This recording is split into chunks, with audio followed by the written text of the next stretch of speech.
Good day, good day. Sakto lumabas na yung ano natin, yung notification natin sa road sync natin. Mangyayari to sa lahat ng road sync Ayan pag lumabas yan. Kasi sinet nyo yan sa change oil. So, i-left nyo lang na ganun para mawala yan. Mawala yan. Pero, magkakaroon pa rin ng logo na warning doon.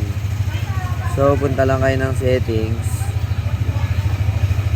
Hanapin nyo lang yung service, maintenance, periodic maintenance.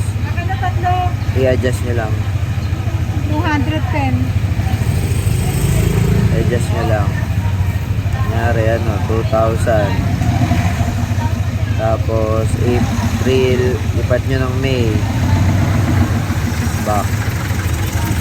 Oil change 2,3. Lipat nyo lang ng 3,000.